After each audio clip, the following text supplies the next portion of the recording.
السلام علیکم ناظرین، آپ دیکھ رہے ہیں میرا یوٹیوب چینل KSA TV۔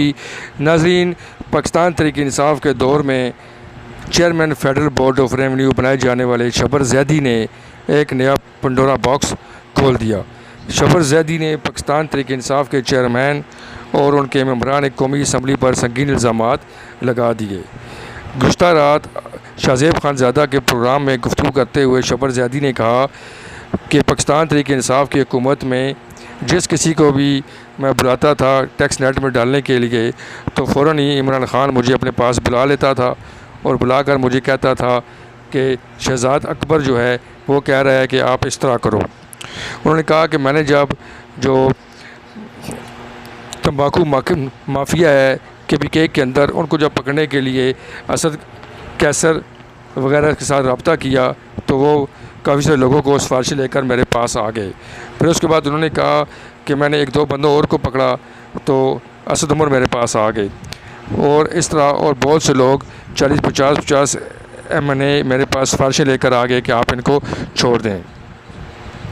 انہوں نے کہا کہ DGC کی میٹنگ میں ٹریڈرز کے ساتھ اور بہت سے لوگ بھی موجود تھے اور یہ ساری کرپشن کا ایک بہت بڑا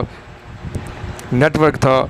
جس کو میں نے اب بے نقاب کرنا ہے۔ انہوں نے کہا کہ شاہ محمود قریشی بھی میرے پاس سفارشیں لے کر آتے تھے، اسد عمر بھی میرے پاس سفارشیں لے کر آتے تھے، اسد کیسر بھی میرے پاس سفارشیں لے کر آتے تھے، اور عمران خان کو جب بھی میں ملنے کے لیے جاتا تھا تو عمران خان مجھ سے بات ہی نہیں کرتے تھے۔ اسی طرح جب ہم نے KPK کے اندر بہت سے لوگوں کو جب ٹیکس نیٹ میں لانے کے لیے کوشش کی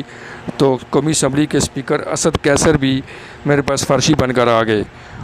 اور یہ ہمیں کام ہی نہیں کرنے دیتے تھے۔ شبر زیدی کے جو سنگین الزامات تھے اس میں ایک یہ بات بھی شامل تھی کہ پاکستان تحریک انصاف کی حکومت میں پاکستان مکمل طور پر ڈیفالٹ کی پوزیشن میں آ چکا تھا، اور اگر ان کی حکومت جاری رہتی تو پاکستان بالکل ڈیفالٹ کر جاتا۔ انہوں نے کہا کہ PTI ایک ناکام اور نااہل لوگوں کا ٹولہ تھا جو اس ملک کے اوپر مسلط کر دیا گیا۔ انہوں نے کہا کہ عمران خان جو بالکل ہی ٹوٹلی ان کو مولڈ کیا ہوا تھا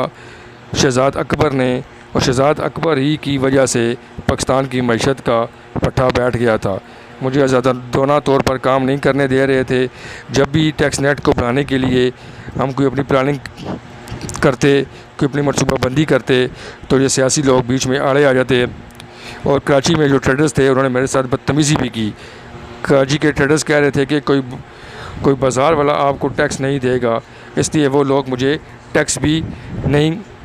دینا چاہتے تھے، اور PTI کی حکومت میں ایک ٹیکس چور جو ہیں ان کا ایک بہت بڑا نیٹ ورک ہے، ان کو بے نقاب کرنا بھی بہت اہم ضرورت ہے، اور اگر حکومت ختم نہ ہوتی تو یہ پاکستان تحریک انصاف کی حکومت میں ہی پاکستان مکمل طور پر ڈیفالٹ کر جاتا۔ شبر زیدی کے جو الزامات ہیں وہ سنگین نوعیت کے ہیں، اور الزامات کے بعد PTI کی قیادت جو پہلے PTI کے لوگ تھے اب تو PTI کو چھوڑ کر وہ اپنی جان بجا کر بھاگ چکے ہیں۔ ان میں سے اسد عمر ہیں، انہوں نے بھی شبر زیدی کے جو بیانات ہیں ان کے اوپر اپنا رد عمل دیا ہے، اور انہوں نے رد عمل دیتے ہوئے کہا ہے کہ شبر بھائی، انہوں نے اپنا ایک ٹویٹ کیا ہے، اس ٹویٹ میں اسد عمر نے یہ لکھا ہے کہ شبر بھائی خیریت ہے، یہ کہانی کہاں سے ایجاد کر دی؟ تحریک انصاف کی حکومت بنی اگست 2018 جس کے اختتام پر اسٹیٹ بینک کے زر مبادلہ کے ذخائر 9.8 ارب ڈالر تھے۔ میرے وزارت خزانہ سے ہٹنے کا مہینہ اپریل 2019 تھا جس کے اختتام پر زر مبادلہ کے ذخائر 8 ارب ڈالر تھے۔ پھر ڈیفالٹ کیسے ہوا؟ اسد عمر کے یہ جو بیانات ہیں، یہ جو انہوں نے اس ٹویٹ کیا ہے، اس کو شبر زیدی نے بھی ایک مذاق خیز کہہ دیا ہے۔ انہوں نے کہا کہ پیپلز پارٹی، نون لیگ اور PTI کے MNAs بھی میرے پاس آتے تھے، ان میں ایک بزرگ MNA بھی تھے جن کا نام سردار نصر اللہ درشک تھے، وہ بھی میرے پاس سفارشیں لے کر آئے تھے کہ ٹیکس نیٹ میں نہ لایا جائے، لوگ آپ کو ٹیکس نہیں دیں گے، لوگوں کو ٹیکس نیٹ میں نہ لائیں۔ اس طرح شبر زیدی کے الزامات سے ایک نئی بحث چھڑ گئی ہے۔